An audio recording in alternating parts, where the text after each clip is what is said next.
जैसे ही मंत्री सुमंत ने राजा दशरथ को देखा, मंत्री सुमंत समझ गए कि कुछ ना कुछ हुआ जरूर है।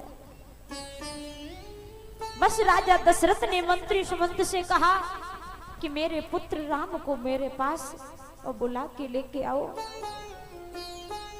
महाराज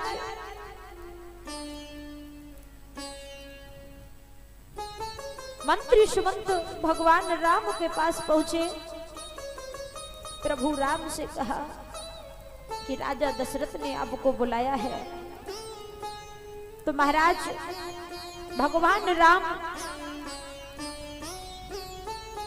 राजा दशरथ के पास पहुंचे, जब देखा तो राजा दशरथ और राम को निहार रहे हैं।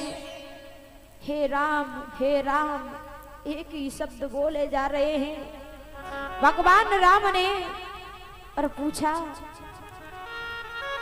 क्या बात है। जब सारा हाल जान गए तो प्रभु राम 14 वर्षों के लिए बन जाने के लिए तैयार होते हैं। राजसी वस्त्रों को उतार दिया,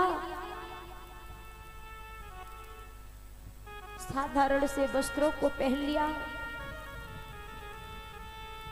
भगवान राम जैसे ही बन जाने के लिए तैयार हुए, मैया सीता को पता पड़ा तो मैया सीता कहने लगी, हे स्वामी मैं भी तुम्हारे साथ जाऊंगी। भगवान राम ने बहुत समझाया। मैया सीता कहने लगी कि हे प्रभु मेरा ये कर्तव्य है कि मैं अपने पति के सुख और दुख में उनका साथ दूं। अगर माताओं के अंदर आदर्श और संस्कार हो तो मैया सीता जैसे होने चाहिए। मैया सीता का सारा जीवन व्यतीत हो गया दुखों में। कहते ना कि दुख ही मानव की संपत्ति है, तो दुख से क्यों घबराता है। दुख जाता है तब सुख आता है। जो हमें सुख दे करके जाए उसे देख करके हमें घबराना नहीं चाहिए। जब दुख होगा तो सुख होगा।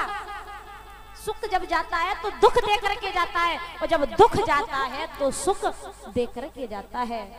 जो हमें सुख दे करके जाए वो बुरा कैसे हो सकता है।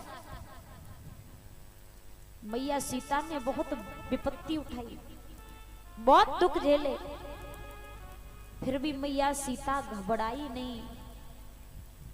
माता सीता कहने लगी, हे प्रभु मैं भी तुम्हारे साथ जाऊंगी। इधर लक्ष्मण को पता पड़ा तो लक्ष्मण भी कहने लगे कि हे भैया मैं भी तुम्हारे साथ जाऊंगा।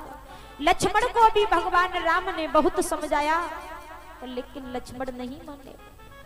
लक्ष्मण जी कहने लगे कि मैं तो भैया आपके ही साथ जाऊंगा। तो महाराज राम लक्ष्मण सीता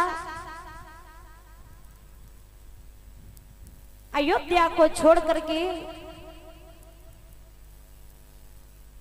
और 14 वर्षों के लिए बन जाने लगे। इधर लक्ष्मण को प्यास लगी तो उर्मिला से कहा कि मुझे जल पिला दो। जब तक उर्मिला जल का लोटा लेकर के आती हैं तब तक राम आवाज लगा देते हैं कि हे लक्ष्मण बन जाने का समय हो गया है। लक्ष्मण ने पानी नहीं पिया। अयोध्या में मालूम पड़ा, अयोध्यावासी रोने लगे कि हे प्रभु हमें छोड़ करके मत जाओ। रानी कैकेयी को बुरा भला कहने लगे हैं कि हे रानी कैकेयी तूने अच्छा नहीं किया कि कैकेयी